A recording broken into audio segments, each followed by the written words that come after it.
July 2nd, Microsoft sent out 9,100 layoff emails in one day. Basically, they're going to cut 9,000 workers in a second wave of major layoffs. It seems like Microsoft is really looking to reduce headcount here. But when reporters dug into the details, they found something that should terrify every working person in America. These weren't random cuts. There was a pattern. And that pattern just confirmed our worst fears about retirement. Let me show you what they found and why it changes everything. Here's what's really happening with these tech layoffs. Microsoft, 9,100 people fired. Google, thousands more. Amazon, Apple, Meta, they're all cutting deep. Over 72,000 tech jobs gone this year alone. That's 507 people losing their jobs every single day. But here's the scary part. These aren't failing companies. Microsoft just had record profits. Google is making billions. These companies are firing people to make more money, not because they're in trouble. And the real reason? AI just replaced 171,000 tech jobs in 2 years. That's 234 people every day losing their job to a computer program. The companies figured out they don't need as many humans anymore. And they're just getting started. Now here's where it gets personal. When you lose your job, you don't just lose your paycheck. You lose something way more important: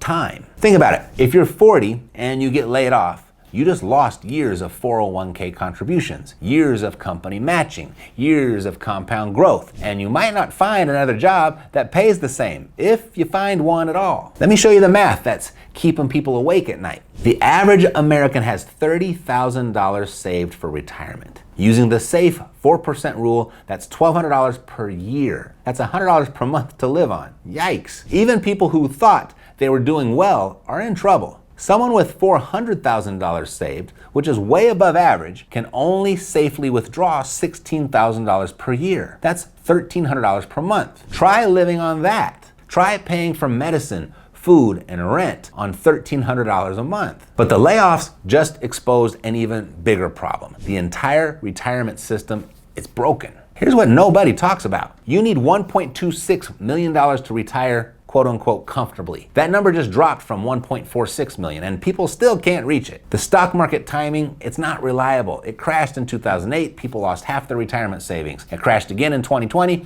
and it will crash again. Plus, people change jobs 12 times in their career now. Every time you change jobs, you lose momentum. Every layoff resets your timeline. Every market crash steals years you can't get back. And here's the worst part. 51% of Americans are scared they'll outlive their money. They know the system isn't working. Let me tell you about Cindy. She worked at Google for 12 years, did everything right, saved $350,000 in her 401k. She thought she was winning at retirement. Then Google laid her off at age 48. Now Cindy is terrified, not just about finding a new job, she's terrified about the future because she just did the math. $350,000 equals $14,000 per year. That's $1,167 per month. Cindy can't live on that. But that's what 12 years of doing everything right got her. Cindy's story is happening to thousands of people right now. Good people, smart people, people who followed all the rules. The rules are broken. So what's the answer? How do normal people create real retirement security when the system is rigged against them?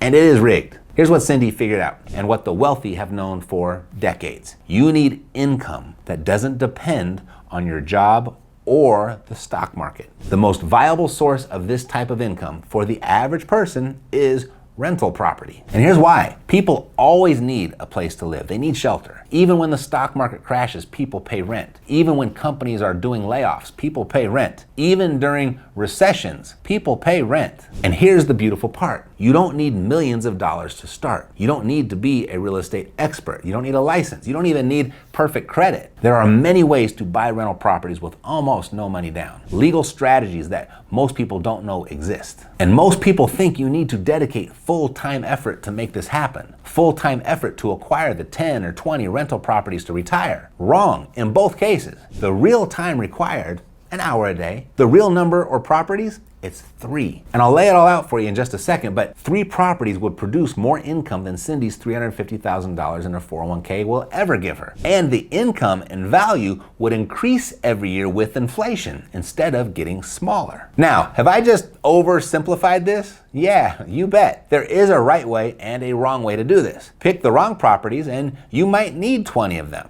That's the difference between freedom and failure. Right now, you got two paths in front of you. Path number one, keep doing what everyone else does. Keep putting money in your 401k. Keep praying that the stock market doesn't crash right before you retire. And keep hoping that $30,000 will somehow be enough. And the biggest hope of all today, that AI won't replace you in the way it's replaced 21 people since you started watching this video. Or path two, learn how 3 rental properties can give you more retirement income than most people's entire 401k ever will. Learn the strategies that let you buy properties with little money down. There are other ways to retire, and it's not wise to put all of your eggs into one basket, but the truth is, most people don't make enough to save enough for the alternatives to work. And if you're laid off later in life, it's only worse. At some point, slow and steady waiting for compound interest to work its magic is no longer an option. And that's why I created this video right here for you. The Microsoft layoffs didn't just confirm our fears about retirement, they proved that depending on your job for everything